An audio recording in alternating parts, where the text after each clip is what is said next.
You know what's hot, okay? You know what's spicy? Restraint.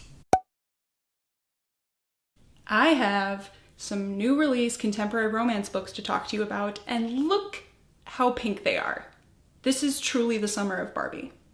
Speaking of summer, I realized earlier it's been an entire year since I recorded my booktube newbie tag video, and that is so wonderful and fun. So if you've been here for that full time, hello, thank you for continuing to come back.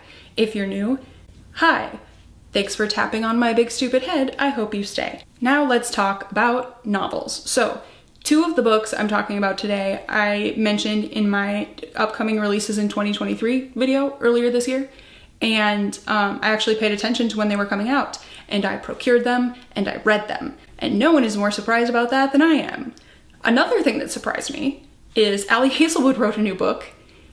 Didn't hear about that at all. That was not anywhere on my radar. I almost didn't read it, but we'll talk about that later. Let us begin with the one that I read first, Romantic Comedy by Curtis Sittenfeld. I learned something about myself. I don't think I need to consume any media that was set during the scary, scary illness times of the early 2020s. I still enjoyed this book, but I wasn't expecting that time period to have anything to do with the story, and it made it less of a fun, relaxed travel read because when I got to that part, I was on a plane. And it made me a little too aware of like how many people were on this plane and all the inhaling and exhaling everyone was doing. And it just sort of threw like a general anxiety blanket over my reading experience and the story as a whole. So what is the story? Sally, our main character, is a writer for a very SNL-inspired show where several of her male coworkers who are kind of dorks have managed to form very serious relationships with like A-list female celebrities. So it's become kind of a running joke because you'll see that happen, but you never see a male celebrity falling for a female comedy writer. But then Sally meets Noah, who is the host and musical guest of the show one week. He's the super hot, sort of older pop star. I think he's like early 40s. He's not like Elton John older pop star, but he's also not Harry Styles, basically. Why does this matter? Moving on. He's never kind of hosted or done comedy before, and so he's collaborating a lot with the writers to come up with sketch ideas, and he ends up collaborating a lot with Sally. And so like through the course of the week on the show, they like spend that time together, and maybe there is some attraction, maybe there is some chemistry, or maybe there's not. That's just the beginning. I think going into it with this premise, I thought the story was going to be a lot more contained timeline-wise-ish, and it goes in a different direction than expected. So that was fun. I love surprises. Okay, this book is called Romantic Comedy. Is it romantic? Sure. Is it a comedy? I don't know, and I lean toward not really. I didn't get the feeling that romantic comedy was trying to make me laugh a lot. That's not really the writing style that's happening in my experience. It focuses a lot on the details from how the show works. I think in the acknowledgments, the author talks about like reading memoirs from past SNL cast and writers and stuff like that to get the logistics of like, here's what a week looks like in producing the show, here's what happens every day, here's how the sketches get written, here's how they get approved, here's how the voting system works. That's all very, very communicated in the story. Perhaps too much, but I found it interesting, so I was fine with it. And then even later on, details that are just so logistics based about like how do you get from here to here when there's a global illness event going on. Details, logistics, everything is thought through. We also have lots of emails. There is a fairly large chunk of this book that is entirely email exchanges between two mature adults, and that wasn't terrible, but it wasn't as interesting as other things might have been.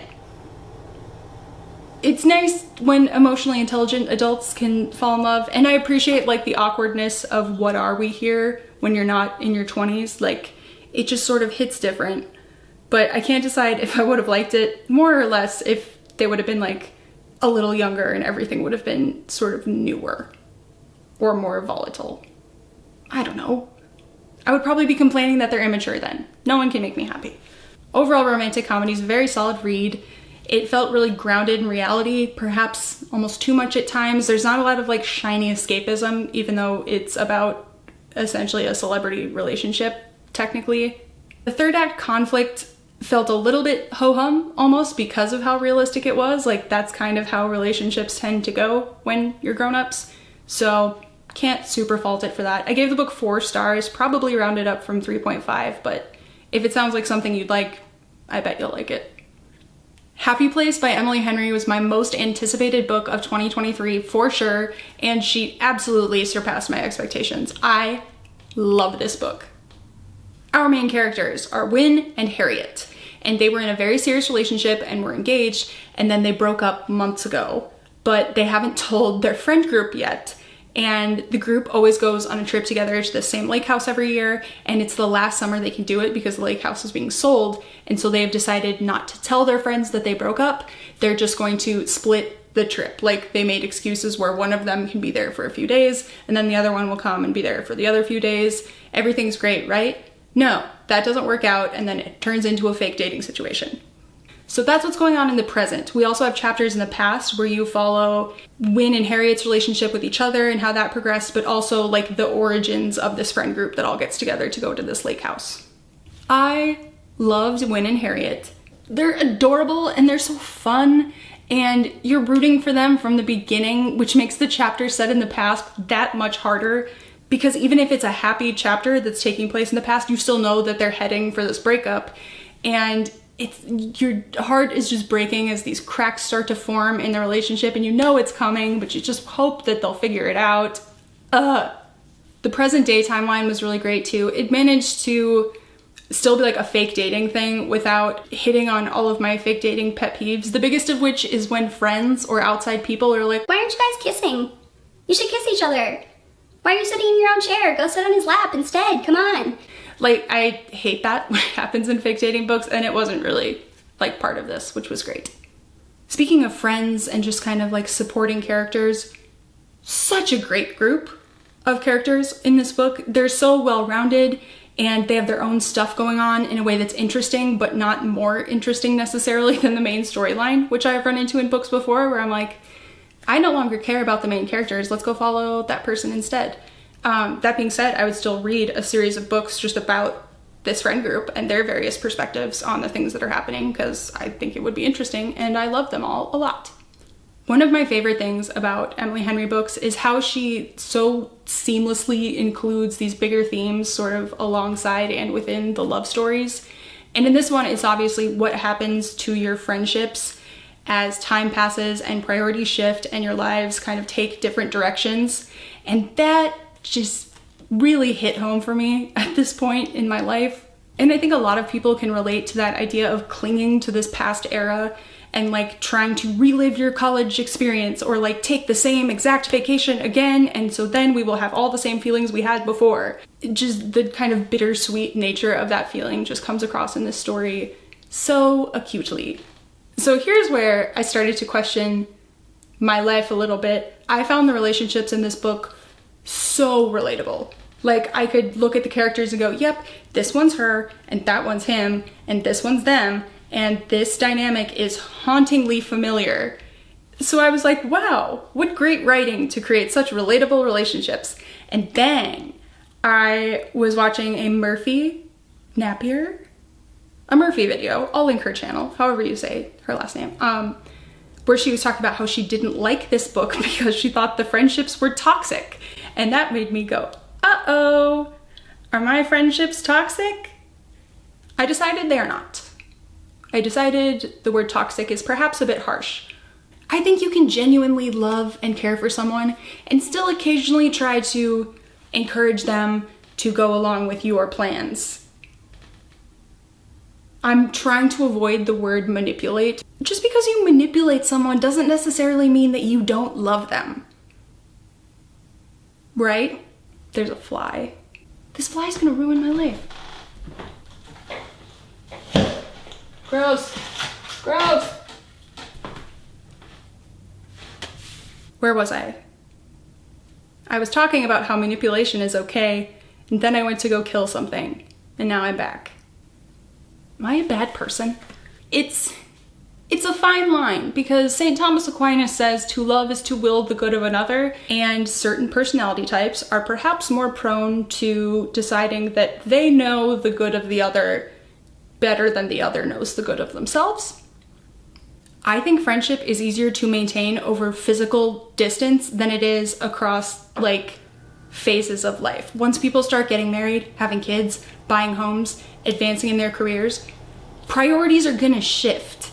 And they have to. Like, that's just the reality of life, is that when big things happen, you have to reevaluate where you're spending your time and money and all of that. That doesn't mean that your friendships are going to end, but they're gonna change. So how can you navigate that change with the people who matter to you so that you can keep those relationships, but also like move on with your lives? And that's hard. So thank you, Emily Henry, for helping me work through those thoughts with your lovely little romance book. I gave it 5 stars. I'm being pretty generous with my like ratings overall this year, but like it was really good. Go read it. Our last book today is Love Theoretically by Ali Hazelwood. Like I said, I almost didn't read this one because Love on the Brain, her last novel, didn't really do it for me. I talked about it in a previous video, but it just was not up to the caliber of The Love Hypothesis, which was her first, and I kind of felt like that downward trajectory would just continue. But then my friend and colleague Ella, shout out to Ella, I think she watches my stuff sometimes, said she was going to read Love Theoretically, so I was like, why not? I will give it a shot. And Ali Hazelwood hath been redeemed in my eyes. I don't know which planets are in or out of retrograde, but this book had me giggling and like flutter kicking my feet. Like, that's barely an exaggeration. What is wrong with me? I liked this more than The Love Hypothesis. This is a fun read, even though it technically had kind of a bunch of tropes, but also not really. So you have fake dating, sort of, boyfriend's brother slash ex's brother, almost, enemies to lovers or rivals to lovers, sure, that's in there, coworker romance, almost, miscommunication trope. I don't even consider the miscommunication trope to be a trope. Miscommunication is basically just like the byproduct of being a person who communicates, especially with men, but that's sort of in there also. But all of this somehow comes together to make such a fun and fresh and unique story that I had an awesome time. So what's the plot? It's difficult to talk about the plot of Love Theoretically because you either end up giving away too much of the story, like more than I want to give away of the story, or it just doesn't sound that compelling. So there's a balance that I'm going to try to find here. Basically, we have Elsie, who is an adjunct physics professor, but on the side is like a girlfriend for hire. So not an escort. Like, through this app, she is a fake girlfriend. So if you have like a family wedding and you want to date, and for people to not bother you about why you don't have a girlfriend, you hire someone from this app who will go with you to that event. And it's usually just a one-time thing, but Elsie has this like repeat customer that she's like become very fond of in a like strictly platonic way. And she's gone to several of his family events, and through that has obviously met his brother. So most of this story is about Elsie and this brother, who is, of course, let's all say it together, a huge, large, giant man. He contains multitudes. I'm gonna pretend that Ali Hazelwood's insistence on making every male love interest in her books an absolute unit is at least sort of a wink wink nudge nudge thing at this point.